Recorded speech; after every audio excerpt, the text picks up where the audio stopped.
낙타가 무거운 짐을 지고 가다가 무너지는 것은 무거운 짐 때문이 아니라죠.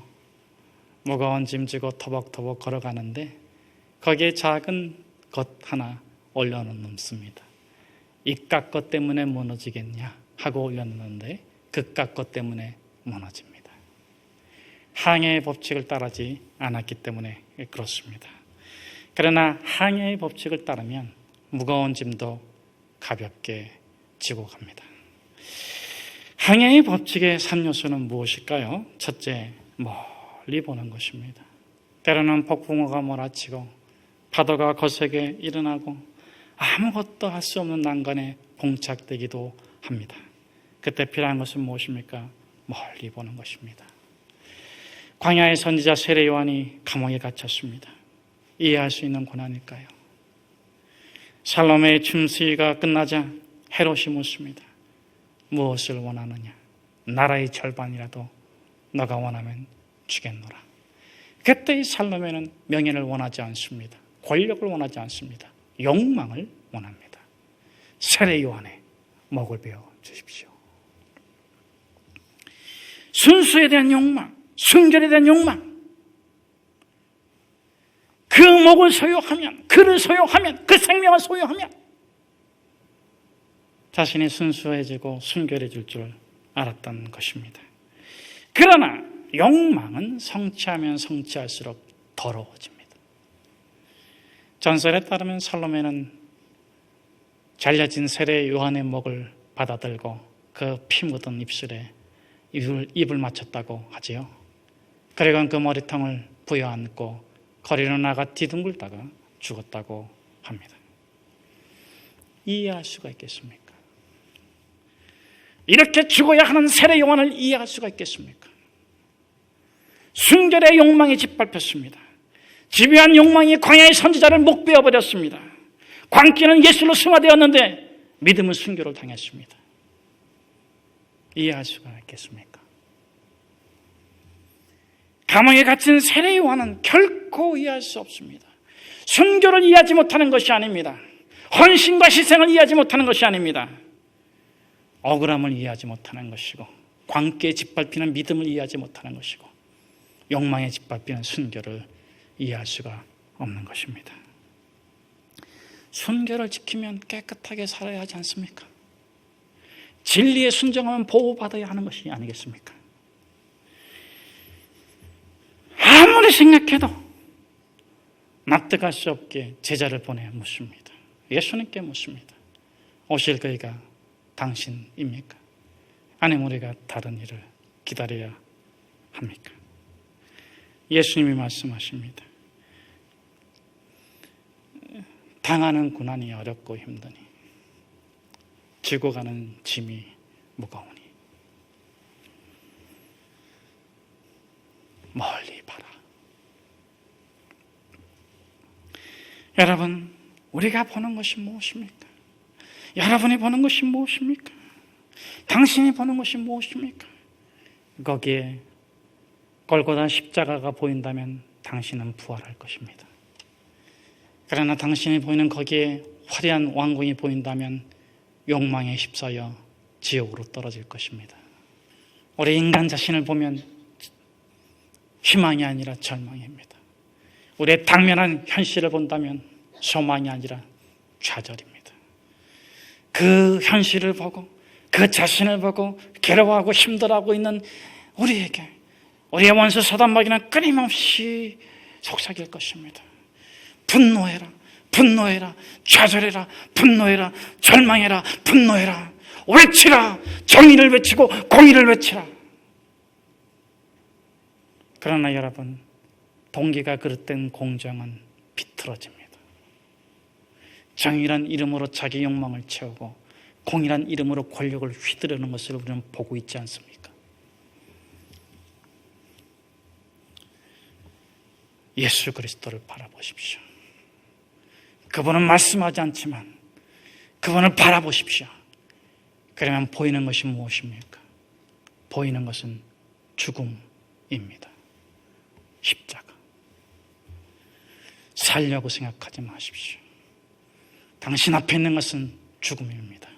어떻게 죽을 것인가를 고민하십시오. 그러면 어떻게 살 것인가의 답이 있을 것입니다.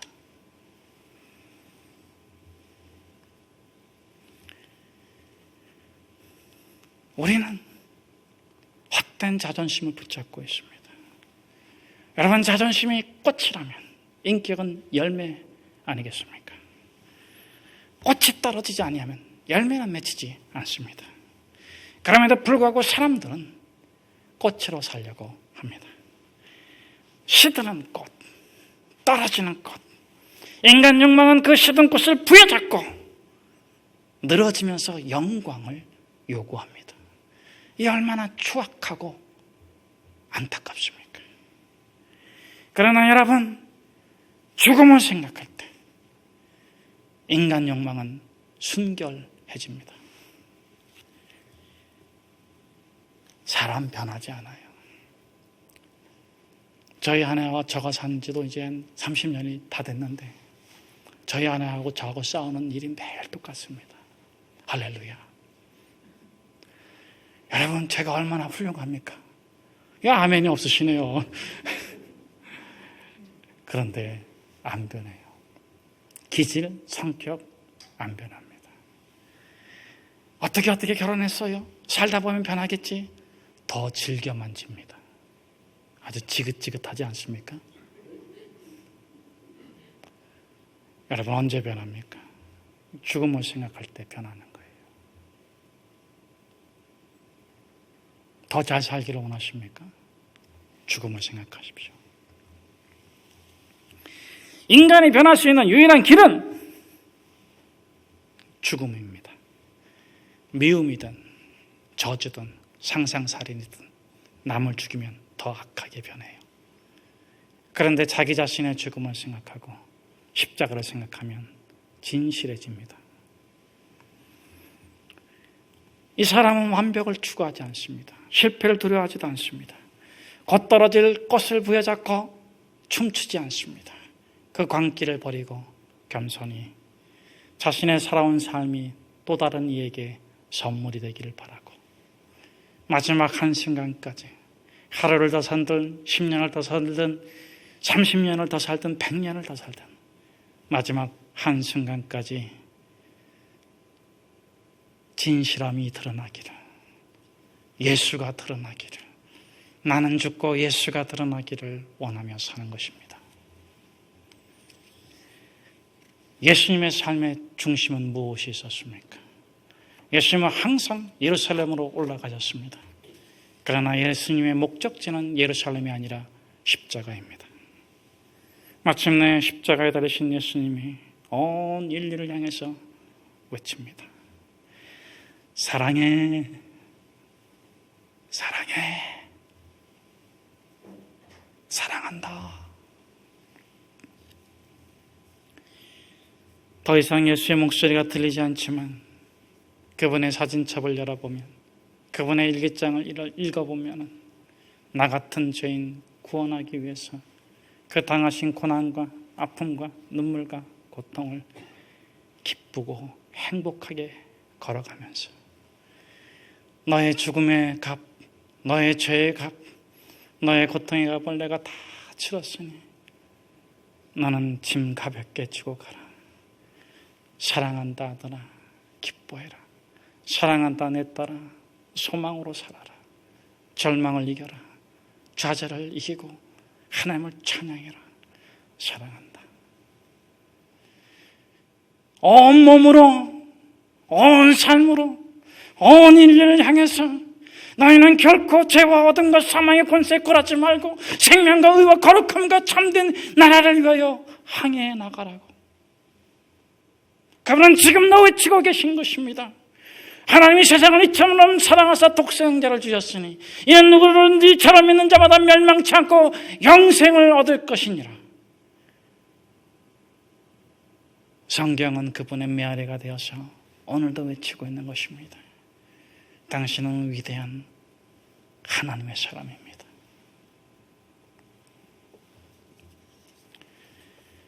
우리 18절에서 24절까지 말씀을 우리 같이 한번 함께 읽도록 하겠습니다. 요한이 와서 먹지도 않고 마시지도 아니하매 그들이 말하기를 귀신이 들렸다 하더니 인자는 와서 먹고 마심에 말하기를 보라 먹기를 탐하고 포도주를 즐기는 사람이요 세리와 죄인의 친구로다 하니 지혜는 그 행한 일로 인하여 옳다함을 얻느니라. 예수께서 권능을 가장 많이 행하신 고을들이 회개하지 아니하므로 그때에 책망하시되 화 있을진저 고라시나 화 있을진저 베시데야 너에게 행한 모든 권능을 두로와 시돈에서 행하였더라면 그들이 벌써 베옷을 입고 제에 앉아 회개하였으리라. 내가 너에게 이르노니 심판날에 두로와 시돈이 너희보다 견디기 쉬우리라. 가버나움아 내가 하늘에까지 높아지겠느냐 음부에까지 낮아지리라. 내가 행한 모든 권능을 소돔에게 행하였더라면 그 성이 오늘까지 있었으리라. 내가 너에게 이르노니 심판날에 소돔 땅이 너희보다 견디기 쉬우리라 하시니라. 아멘. 오늘 본문의 말씀은 시간을 나타내는 부사로 특징 지어집니다. 그때에 20절, 25절에 그때라는 시간의 부사를 통해서 예수님께서는 세례 요한의 사건과 그 시대적 상황을 연결시키고 있습니다. 세례 요한은 왜 죽었습니까? 그의 죄가 아니라 시대의 죄 때문에 죽었다는 것입니다.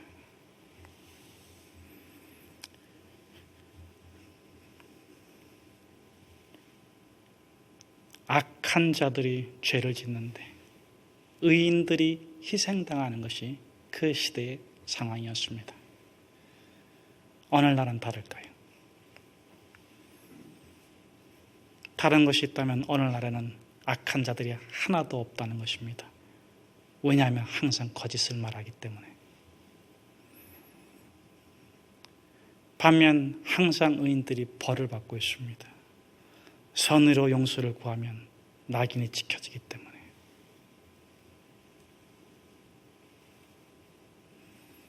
저주의 낙인을 찍고 좋은 곳의 낙인을 찍고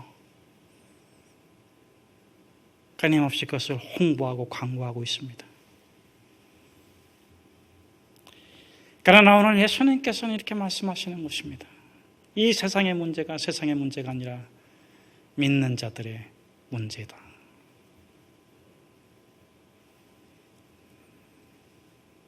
예수님 당시 믿는 자들은, 하나님 믿는 자들은 유대인입니다. 그들의 신앙 태도는 어떻습니까? 예수님께서 이렇게 말씀하십니다. 비유로 말씀하시죠.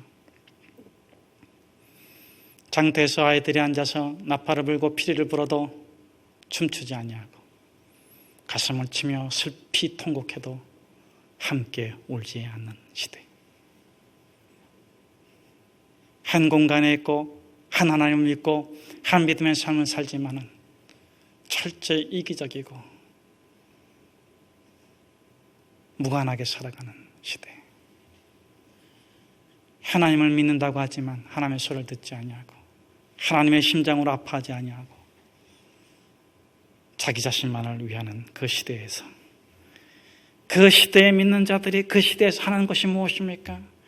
세례 요한이 금식하며 기도하며 광야에 살았더니 귀신 들렸다고 하고, 먹지 않기 때문에 귀신 들렸다고 하고, 경건하게 살고 겸손하게 살고 청빙하게 살았더니 귀신 들렸다고 하고, 인자는 와서 먹고 마시니 죄인들의 친구라고 비난하고 비판하고 저주합니다.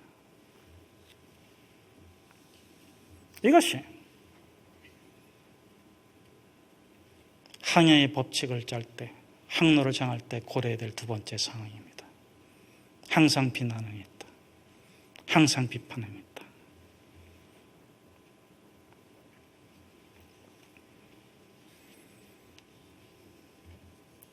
여러분, 누가 세례 요한을 비난하고 있습니까? 누가 예수를 비난하고 있습니까? 행동하지 않는 그리스도인. 항구에 배를 묶어두고 썩고 있는 존재가. 항구에 묶여있는 배가, 거센 파도를 향해서 나가지 않는 배가, 파도와 씨름하지 않는 배가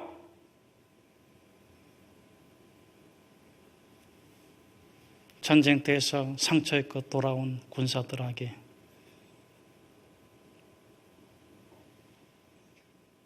누가 책임져야 됩니까? 누가 고쳐줘야 됩니까? 그들이 영웅이 아니겠습니까? 높은 자리에 앉아서 그 상처가 자기 죄 때문이라고, 그 상처가 업보 때문이라고 판결해야 되겠습니까?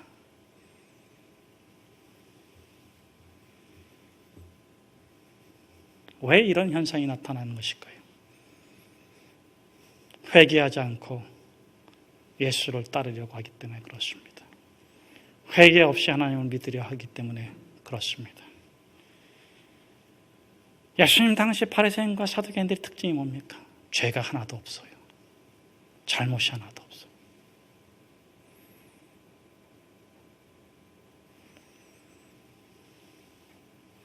회개하면 죄인의 자리에 서야 되고, 부족함을 인정하면 십자가 지고 가야 되는데 그게 싫은 거예요.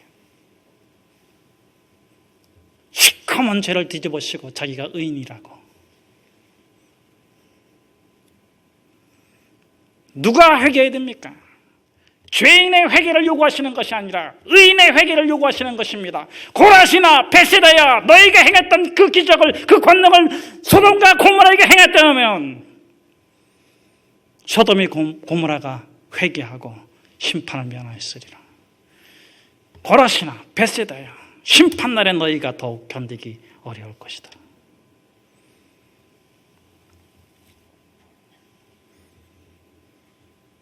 저는 요즘에 참 텔레비전을 보기가 무서워요. 사랑의 매 하고 애떻게 애를 때립니까? 쇠사슬에 묶어놓고 불로 지지고.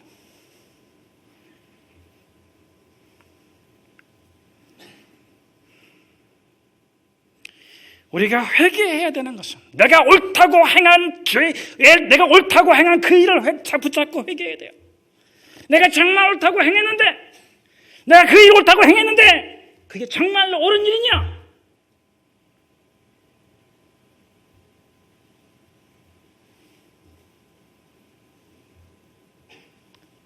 나의 욕망, 나의 목표, 나의 비전을 이루기 위해서 가정을 희생하고 공동체를 어렵게 하고 사회를 어렵게 하면서도 옳다고 주장하는 그것을 붙잡고 내가 정말 옳은가? 누가복음 9장에 보면 재미있는 사건이 있죠. 예수님께서 예루살렘을 가시는데 한 사마리아 고을이 막습니다. 못 가게 합니다.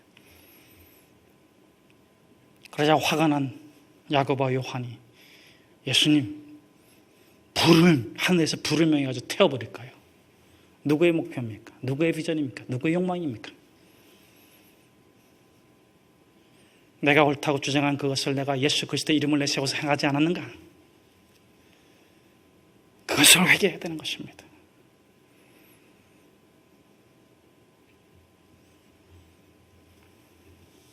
예수님께서 야고보와 요한을 꾸짖으셨어요.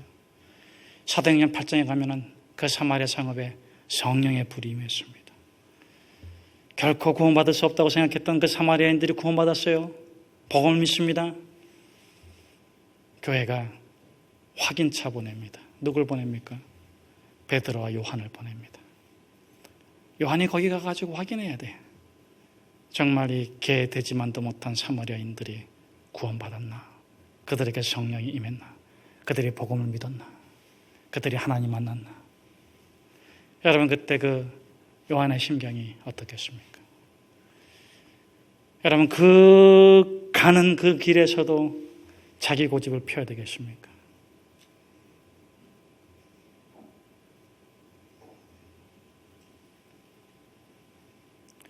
하나님, 당신의 뜻이 완전히 이루어지기를 원합니다. 베드로와 요한은 그곳에 가서 그들의 구원받은 것을 보고 기뻐하고 즐거워했습니다. 오늘 예수님께서 이 시대를 향해서 원하시는 것이 무엇입니까? 그렇게 잘 살았냐? 깡통차고 미군에게 구걸하던 너희들을 경제 부국으로 만들어줬는데 그리스도인들이여, 너희들의 삶이 그렇게 청빙하고 그렇게 거룩하고 그렇게 건강하게 잘 사느냐? 코로나19로 대면 예배 못 드린다고 불평할 것이 아니라 왜 하나님께서 이 대면 예배를 막으시고 성전에 모이는 것을 막으시고 이 교회를 어렵게 하시는지를 가슴을 치며 통곡하며 회개해야 될 것이 아닌가?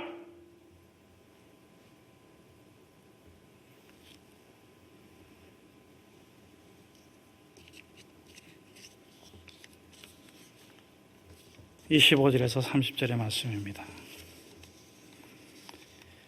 그때 예수께서 대답하여 이르시되 천지의 주제이신 아버지여, 이것을 지혜롭고 슬기는 자들에게는 숨기시고 어린아이들에 나타나심을 감사하나이다.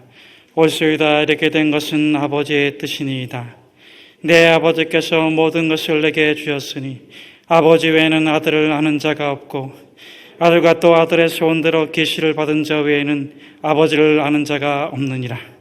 수고하고 무거운 짐진 자들아, 다 내게로 오라. 내가 너희를 쉬게 하리라. 나는 마음이 온유하고 겸손하니 나의 멍에를 메고 내게 배우라. 그리하면 마음이 쉼을 얻으리니 이는 내 멍에는 쉽고 내 집은 가벼움이라 하시니라.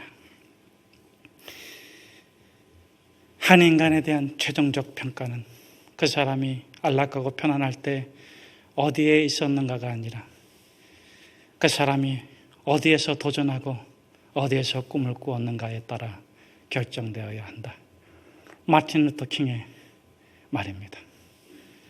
우리는 어느 순간에 어느 자리에 있는 순간에 평가받아야 하겠습니까? 우리가 안일하고 편안하고 즐거운 자리에 있을 때 평가받기를 원합니까? 아니면 우리가 꿈을 꾸고 도전하고 거친 바다 한복판에서 거룩한 항해를 하는 그 순간 하나님께서 바라보시기를 원하십니까? 사랑하는 여러분, 항해의 법칙 세 번째 3요소는 무엇입니까? 우리는 안일한 자리를 꿈꾸고 편안한 자리를 꿈꾸고 행복한 삶을 꿈꿉니다. 왜? 지금 지고 있는 짐이 무겁고 어렵고 힘드니까, 벗고 싶어서. 그러나 여러분, 오늘 주님은 뭐라고 말씀하십니까? 그 짐 벗지 말고 나와 함께 가볍게 지고 가면 안 되겠니? 그 짐을 부담스럽게 여기지 말고 자신감으로 가지면 안 되겠니? 벗을 수 없는 짐, 지고 가야 되는 짐, 이고 가야 되는 짐이 있다면 여러분, 부담감이 아니라 자신감으로 바꿉시다. 사랑하는 여러분, 무거운 짐 지고 어렵고 힘드십니까? 삶의 고난과 아픔 때문에 괴롭습니까? 그 무거운 짐 벗으려고 발버둥 치지 말고 십자가 앞에 가지고 나갑시다. 주님, 내가 지고 갈 수 없습니다. 나의 능력이 부족하고 나의 지혜가 부족하지만 주님 함께 해줘 주시면 내가 자신감으로 살 수 있습니다. 주님, 이 짐 함께 져주십시오. 여러분, 이때 예수님께서 기뻐하실 것입니다. 우리와 함께 짐지고 주님께서 그 짐을 내려주시진 않겠지만 주님께서는 이렇게 말씀해 주십니다. 너의 마음이 쉼과 평안을 누릴 것이다.